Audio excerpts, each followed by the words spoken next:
this is my first go at this game, War to the Death. Napoleon confronts Spain, 1810 to 1813. It's a game from Omega Games, out of print now. So I think it originally comes from, I can't remember off the top of my head, is it 1985? Or was that another game I looked at recently? 1986, designed by Don W. Alexander. And I recently got it. There's a slight misprint there. This is some tables. I think you can still read it, but it looks to me like a very interesting game. It's I played Wellington, which is a card-driven game from maybe 10 years ago now, and same theatre, same look of the map, same point-to-point system, but a much simpler looking and sort of lighter treatment of the same situation. And I got rid of that game because although I thought it was a good game, it wasn't really my cup of tea. I love the Omega Games. I've been sort of slowly collecting all the ones that I can, just because I find they are interesting treatments on familiar or less familiar subjects. So what we have here is we have these are like strength counters, supply counters, blockaded fortresses, 1/2 supply. So units can be in supply, 1/2 supply, or out of supply. Here's all the unit counters. So you've got Spanish irregular forces, Spanish guerrillas, the British, and then the French here. And you've just got these markers for years and months, so sort of track markers. So each turn is a month, and the game can last for 4 years. There's, I think, 3 or maybe 4 scenarios, so you can have the full scenario, or there's, I believe, 2 other scenarios, each starting a bit later. You see, so we got here on the map, we've got guerrilla combat modification track, so that's what that modification counter was for. So you can have guerrilla combat, conventional combat, attackers, defenders track. There's movements, command movements. So in 1810 the French gets 5 commands, the British 1, the Spanish 2.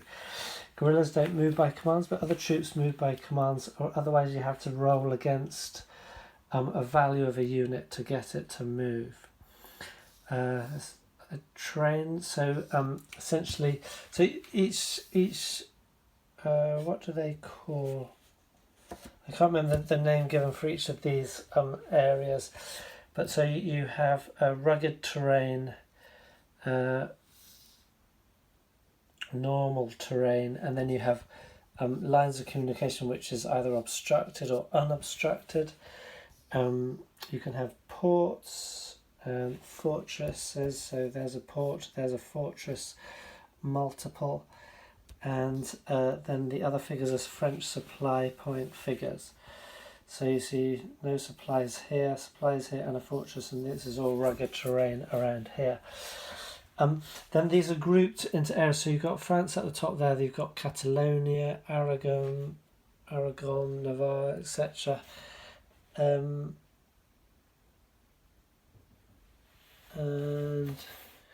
Portugal, Galicia, Castile, Andalusia, etc. So then you also, in the game, you get a nice set of designer's notes. You see it's closely typed, so there's quite a lot in there. Very interesting read.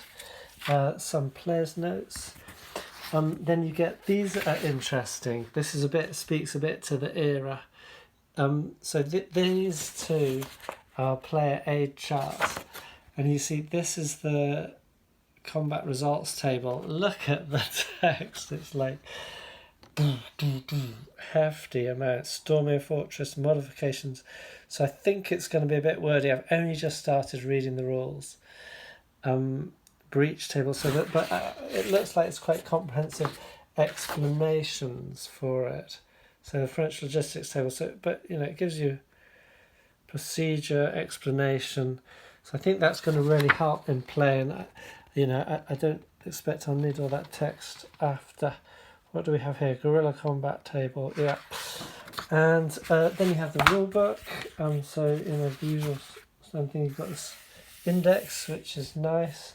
You've got the sequence of play there. Introduction.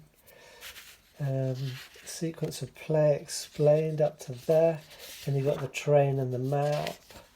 Units, explained movement, etc., etc. Guerrilla ambush, guerrilla combats, French special harvests, rule, and so forth. What I'll do is I'll just give you a quick. Then here you've got reinforcements and withdrawals, replacements and withdrawal schedule, and the initial deployments of the units. So that's where you get the one.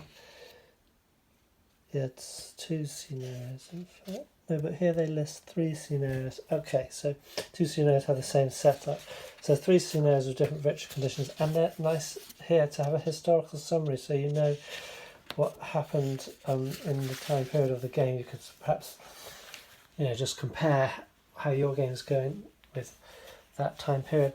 So I'll just quickly have a look at the sequence of play, and then we'll have a little look at the counters and the setup, and that'll be it for now. So you start with the logistics phase. You determine supply status, mark units that are not in supply. French player collects supply points from districts, so on the map. Then you have reinforcements and withdrawals, command movement, so you can move according to your number of commands. Then the movement rating, you can attempt to move your remaining units. Now, guerrilla ambushes may be conducted. I believe the French always go first, and when in the movement phase, the French can move into try to fight guerrillas. In the Spanish phase, the guerrillas can only ambush once, but the French can keep going as long as it's sort of helping them. Attrition resolution, guerrilla combat, conventional combat, siege resolution, morale recovery, replacement, and strategic maintenance. Now that doesn't say a lot. I think what perhaps I'll do is another video. When the explanation here gave a very good idea of how the game plays out, but that'd be a bit too much for me to just sort of read out. I'll play a few turns and then give a summary of how the game plays in another video. So it's an old game, and the question is it a Goldie? Is it just an oldie, or is it a Goldie too? Either way, I'm very interested to play it out and to dive into it. From the little bits that I've found to read online about it, it does sound like it's an interesting and well thought out system. So what we have, so with the French, what I've started doing, there's an option where you could have a possibility that Napoleon arrives for a short period. There's some optional rules in the game, a few different ones, and that's one of the ones sort of balancing in favour of the French, if you want that. Otherwise, what you have army markers, and they will go on the map. So for example, as I've set up here, this army group south, there's actually 2 of them, so this is the one of them is on here, and then if it has any strength points itself, it goes on the strength point track. So you have replacements go here, and it's the same for the Spanish and so forth, and the Brits over here, and then strength points are listed there. So this doesn't have any integral strength points itself, but it has with it in the same, I don't know if this is a district or this is or this is a district, but in this area it has with it the 3rd corps.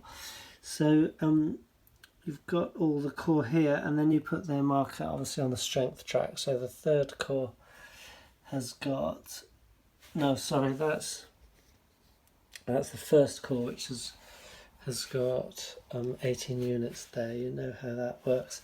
Then we've also got cavalry. They come in sizes of 2 or 3 strength points, and then we have a couple of supply units for Army Group South. That's in 2 points supply. So you've got supplies for the army groups there, 2 or 3 points. Then these are all supply points for the corps. So 1 or 2 or 3 points depending on supply that those various corps had. And then you've got a multitude of brigades, and they have their strength marked actually underneath them, so they don't have a separate identifying counter because there's a multitude of them. So use these strength point markers here. So these brigades will go out on the map. For example, I got 2 there. That one's got 2 strength with it, and so forth. Otherwise, we have divisions, which also just has strength point markers. So the corps and the army groups have off-map markers for their strength points. They can obviously go up to 60 or perhaps more, I don't know.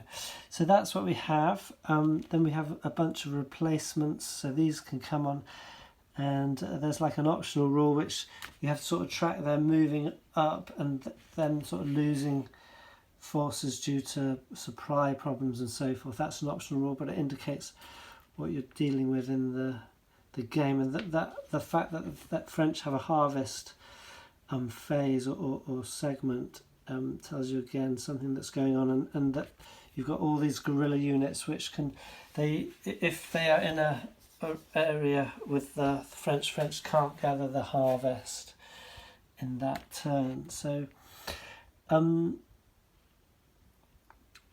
yeah, and so you'll have similar here. So you've got armies and corps and brigades and so forth for those others. So that's just a quick look at the components and a brief sort of sketch of the game. Let's come back to it in a bit when I played it. Well, maybe I'll show you the setup and then I'll play a few turns and come back after playing a few turns with an overview of the mechanics of the game.